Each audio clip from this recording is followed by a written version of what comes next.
কার্যক্রম নিষিদ্ধ থাকলেও কোনোভাবেই থামানো যাচ্ছে না আওয়ামী লীগের ষড়যন্ত্র। একের পর এক পরিকল্পনায় মত্ত দলটি। আইনশৃঙ্খলা বাহিনীর নজরদারিতে পুরনো ষড়যন্ত্র ব্যর্থ হলেও নতুন করে ছক কষছেন দলের নেতাকর্মীরা। এবার শেখ হাসিনার মেয়ে সায়মা ওয়াজেদ পুতুলের নির্দেশে সাজানো হয়েছে নতুন মিশন অপারেশন চক্রবাল। গোয়েন্দা সূত্রে তথ্য বলছে, শেখ হাসিনা ও তার ঘনিষ্ঠ শীর্ষ নেতারা পালিয়ে ভারতে আশ্রয় নিলেও ঢাকা সহ সারা দেশে ছড়িয়ে আছে তাদের অপকর্মের নেটওয়ার্ক। তাদের দিয়েই কষা হচ্ছে নাশকতা ও ষড়যন্ত্রের ছক। এসবের নেতৃত্বে রয়েছে নিষিদ্ধ ছাত্রলীগের ছোট ছোট গ্রুপ। অপর একটি গ্রুপ কাজ করছে ভার্চুয়াল মাধ্যমে। তারা দেশ বিদেশে তাদের সমর্থক বিভিন্ন শ্রেণী পেশার মানুষকে উদ্বুদ্ধ করছে। আইনশৃঙ্খলা বাহিনীর ভেতরের ঘাপটি মেরে থাকা দোসরদেরও কাজে লাগাচ্ছেন পলাতক পুলিশ কর্মকর্তারা। তাদের টার্গেট ৩ মাসের মধ্যে যে কোনো দিন ২০ থেকে ৩০ লাখ লোক ঢাকায় জড়ো করে সরকারকে বেকায়দায় ফেলা। অদৃশ্য শক্তির মতো আওয়ামী লীগ এখনও রাজপথে ভয়ঙ্কর তৎপরতা চালাচ্ছে।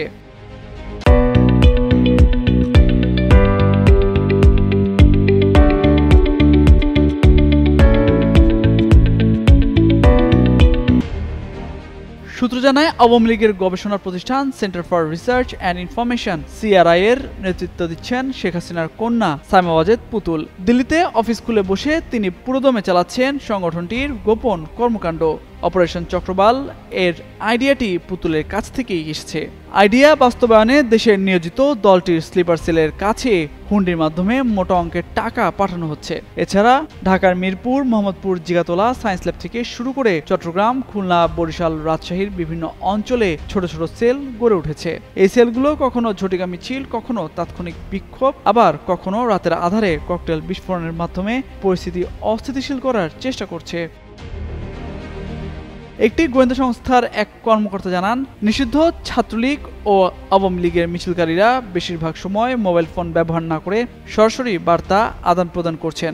ফলে তথ্য সংগ্রহে গোয়েন্দারাও নতুন কৌশল অবলম্বন করছেন। এদিকে এসব ঘটনা প্রতিরোধে রোববার প্রধান উপদেষ্টার দপ্তর থেকে কঠোর নির্দেশনা দেওয়ার পর নড়েচড়ে বসেছে প্রশাসন। ডিএমপির উপপুলিশ কমিশনার মোহাম্মদ তালেবুর রহমান বলেন, যেসব স্থানে আইন শৃঙ্খলা বাহিনীর উপস্থিতি থাকে না তারা সেই স্থানগুলো বেছে নেয়। তবে মিছিল পরবর্তী ভিডিও ফুটেজ দেখে শনাক্ত করে ব্যবস্থা নেওয়া হচ্ছে। তামজিদ মির্জা, যুগান্তর নিউজ।